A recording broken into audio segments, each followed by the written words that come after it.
ẹ káàbọ̀ sórí ìkànnì fídíò tó wà lẹ́gbẹ̀ẹ́ mi a sì máa play fún ọ̀rọ̀ àṣírí ńláńlá ọ̀rọ̀ àṣírí tó yẹ pé tẹ́yìn kan bá ti gbọ́ ẹnì kan máa sọ pé kí ló ṣẹlẹ̀ ní ìlú Nàìjíríà yìí tó bá jẹ́ ìgbà àkọ́kọ́ ní ẹ darapọ̀ mọ́ wa ẹ bá wa subscribe kẹ́ like kẹ́ comment so that ẹ lè máa jẹ àǹfààní lórí ìkànnì fídíò tó wà lẹ́gbẹ̀ẹ́ mi a sì máa kẹ́ play kẹ́ wò kẹ́ lè mọ àwọn ọ̀rọ̀ àṣírí tí mo mú wá fún yín tó bá jẹ́ ìgbà àkọ́kọ́ náà lẹ tún darapọ̀ mọ́ wa ẹ bá subscribe kẹ́ like kẹ́ comment ẹ lè máa jẹ àǹfààní bọ̀ kó má fi ọ̀pá pọ́lọ̀pọ̀lọ̀ pa ejò ẹ jẹ́ ká wo fídíò yìí.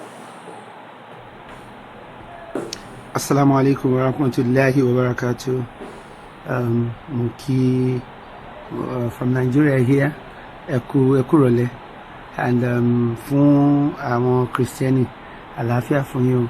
And yín oníṣẹ̀ṣe náà tẹ́ máa wo fídíò mo kí gbogbo yín o. So adara fún gbogbo yín o. Mo fẹ́ ṣe fídíò yìí fún clarification lẹ́yìn kí n fẹ́ ṣe fídíò yìí àti torí pé law kan wà nínú Islam bí law adoption tàbí guidance nínú Islam ẹ gbọ́dọ̀ fi orúkọ àti ìran ọmọ dùn ọmọ so ká ní Muslim adopt ọmọ sìn àbí yóò jẹ́ counselor àbí guardian ọmọ Muslim gbọ́dọ̀ retain orúkọ àwọn òbí ọmọ náà so àkọ́kọ́ mo fẹ́ dúpẹ́ lọ́wọ́ everybody àwọn olóṣèlú àwọn colleagues mi àwọn ọ̀rẹ́ mi then àwọn family àtàwọn fans all over the world mo rí gbogbo àwọn àtẹ̀jíṣẹ́ gbogbo yín mo dẹ̀ rí àwọn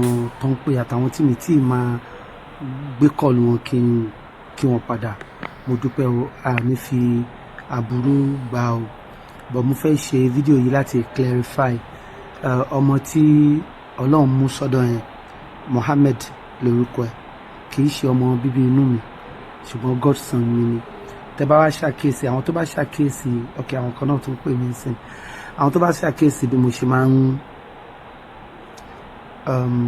relate pẹ̀lú àwọn ọmọ mo ní àwọn ọmọ méjì ọmọ àfiarabí àti àwọn ọmọ àfẹnubí àwọn ọmọ àfẹnubí mi dẹ̀ pọ̀ gan-an ọ̀pọ̀ gan-an ọmọ kódà àwọn ọmọ àfẹnubí mi wà tó pé náà àwọn colleagues mi ni wọ́n tí wọ́n ti wá dàgbà ń sìn tí mo ti ń address wọn gẹ́gẹ́ bí ọ̀rẹ́ nígbà tí màá mọ̀ wọ́n rí bàbá náà ń pè mí ọmọ ni mò ń pè wọ́n nígbà táwọn náà ti wá dàgbà ń sìn ẹ̀mọ́ wọ́n máa ń tẹ́ stage kan tó wọ́n máa dàgbà dé tó fi wá jẹ́ pé kì í ṣe ọmọ mọ́ baálé ilé làwọn náà so wọ́n pọ̀ bẹ́ẹ̀ àwọn tí wọ́n máa ń sẹ́ndì àwọn tó bá máa ń sẹ́ndì kíní sí mi email tó bá lọ wo orí email address mi relatcommunications@gmail.com tí wọ́n bá wo orí mail mi relatcommunications@gmail.com yẹn ẹ máa rí i pé mo gbé ọmọ ìbejì méjì dání nínú fídíò yẹn ṣe rí àwọn ọmọ ìbejì yẹn wọ́n ti dàgbà ń sìn wọ́n ti dọmọ gé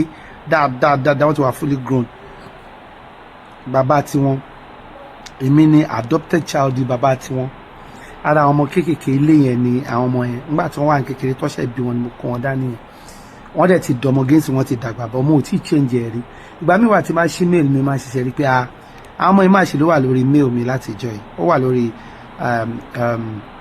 relatcommunications@gmail.com àwọn yẹn wà ń bẹ láti ọdún tí mo ti fi wọ́n síbẹ̀ ṣe wá rí ẹ̀gbọ́n àwọn ọmọ yìí tó jẹ́ àgbàlagbà Ibrahim lórúkọ ẹ̀ Fọlárànmí Ibrahim Babalọ́lá Fọlárànmí Ibrahim Babalọ́lá yẹn òun àti ẹnìkan ìyẹn ti di mínísítà ní church sele wọ́n máa ń jọ ń jà sí first born ní lọ́wọ́ mi so ọmọ mi lòun bàbá àti Ibrahim yẹn Sẹ́ríkì Babalọ́lá wọ́n ti di ọba ń sìn ọba ni wọ́n ní Ìlàjú so èmi làkọ́bí bàbá tiwọn Ibrahim làkọ́bí tèmi Ibrahim náà lẹ́gbọ̀n tí Ọlọ́run ti gbà padà sọ́dọ̀ kọ́lọ́mbà àforíjì wọn lápapọ̀ so mo ní àwọn ọmọ àfi ẹnubí púpọ̀ lára àwọn ọmọ àfẹnubí mi òun wá ní Mohammed wa tí Ọlọ́run pè sọ́dọ̀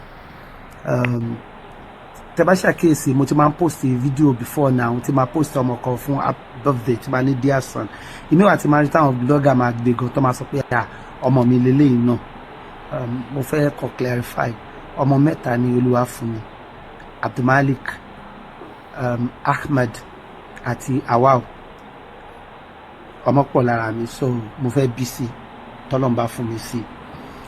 Ṣùgbọ́n ṣe rí àwọn ọmọ àfẹnubí àti ọmọ àfarabí mi, ọmọ mi ni gbogbo wọn. Òun ni àdírẹ́sì yẹn ṣe máa ń wá bẹ́ẹ̀. Mo kàn ní láti ṣe clarification yìí nítorí ṣùgbọ́n ó dùn mí náà ni bí nǹkan ṣe bó ṣe bákan náà ni nǹkan ṣe máa ń dùn mí. Gbogbo àwọn tí èmi kọ́ mo fara bí wọn yìí, bẹ́ẹ̀ náà ni mo ṣe rí wọn bí ọmọ. Ṣé rí ọmọ àfarabí mi àti ọmọ àfẹnubí mi, wọn yàtọ̀ síra wọn. Láti wá tẹ̀síwájú, kò sí abiyamọ kankan tó deserve kó sin ọmọ tó bí. Olúwa ò ní jẹ́ ká gbá ọmọ yín sin o. Àwọn tí Olúwa dánwò lọ́wọ́ yìí, Olúwa rọ̀ wọ́n lójú. Ìyá àti bàbá Mohammed akin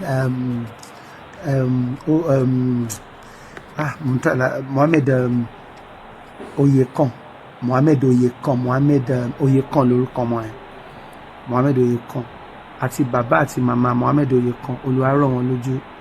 Àdúrà wa ń lọ fún wọn, pàápàá jùlọ àǹtí mi, màámi Péjú Ọmọbọ́láńlé, Péjú Ògúnmọ́lá Ọmọbọ́láńlé.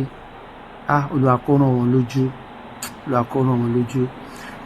Ọ̀dọ́ tó jẹ́ Ọlọ́run ní pé recently skit maker yìí Sanku, Olúwa kó rọ̀ àwọn òbí ẹ̀ lójú. Ìpẹ́ tí wọ́n fẹ́ ṣe fún abiyamọ tó sọmọ nù mi ò mọ̀. Olúwa kó rọ̀ gbogbo wọn lójú, Olúwa kó rọ̀ yín lójú. Wáàsí kankan wà, mi lè ṣe wáàsí kankan fún ẹni tó sọmọ nù ju pé àwọn nìkan náà lè ṣe wáàsí fúnra wọn. Olúwa ò dẹ̀ kí ń ṣàṣìṣe, kò sí abiyamọ tó lè wù kó lùzọ ọmọ ẹ̀, ọmọ tí wọ́n bí tó tọ́. Ṣùgbọ́n Olúwa rọ̀ yín lójú, Olúwa rọ̀ yín lójú, Olúwa fi yín lọ́kàn balẹ̀, Olúwa dúró ń bẹ̀ fún yín. Mi mọ nǹkan mi tí mo fẹ́ sọ. Ọmọ mi ṣe ni Mohammed Oyekan, ọmọ mi ṣe ni. Olúwa kó rọ̀ àwọn òbí ẹ̀ lójú. Ọmọ mi ni, but ọmọ mẹ́ta gangan ni Olúwa fún mi bí mo ṣe kà síwájú yẹn. So ẹ̀yin tí ẹ tàtẹ̀jíṣẹ́, ẹ̀yin tẹ́ pè mí, àwọn èèyàn pọ̀. Bàbá wa Lai Mohammed, Olúwa dúró ń bẹ̀ fún yín o, àtọmọ ọmọ ẹ̀ ní sọ kankan nu o. Ṣé bàbá mi Buhari ọmọ Musa àti gbogbo àwọn àfáà tó pè mí kí ó, àti gbogbo àwọn àfáà tó ń pè àtàwọn tó sì ń pè náà. Ọmọ mi náà ni Mohammed Oyekan, ọmọ mi ni o. Ẹ ṣeun. Àwọn colleagues mi wọ́n pọ̀. Doyin Kúkọ̀yí, Fẹ́mi Adébáyọ̀, Múyìwá Adémọ́lá, Bímbọ́ Ṣìn, màámi Madam Ṣàjẹ́, gbogbo yín ẹ̀ ní fojú sunkún ọmọ, ẹ̀ ní gbọ́mọgbè bí èbùṣu. Olúwa rọ̀ gbogbo àwọn tí Olúwa fi àdánwò yìí kàn lọ́wọ́lọ́wọ́ yìí, Olúwa rọ̀ wọ́n lójú, Olúwa rọ̀ gbogbo yín lójú. Olúwa dúró tì í gbogbo àti àwọn ọmọ mi táwọn ti dàgbà tó yẹ pé mo ti wá ń pè wọ́n lọ́rẹ̀ẹ́ tí gbogbo wọn ti ń pè mí látàná ẹ̀. Olúwa dúró tì í, a ò ní yọkú. Kí ẹlẹ́yẹ̀ wa má ṣíwájú, kí oníwájú má kẹ́yìn.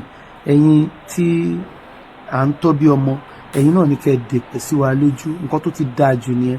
Gbogbo àti mọ̀ pé death is inevitable, but kò sẹ́ni tó wù kó sọ àwọn tó wà lẹ́yìn wọn tó máa ṣẹ̀yẹ ìkẹyìn fún wọn. Kò sẹ́ni tó gbàdúrà kó sọ wọ́n nù. Olúwa foríjì wọn lápapọ̀. Mohammed, may Allah be pleased with you. May Allah forgive all your sins. You are our son, and all of these people are our children. Olúwa kó rọ̀ àwọn òbí tó bí wọn lójú. Assalamu alaikum wa rahmatullahi wa barakatuh. Ẹ̀yin Kristẹni, àlàáfíà fún yín o. Ẹ̀yin oníṣẹ̀ṣe, eriwo yà.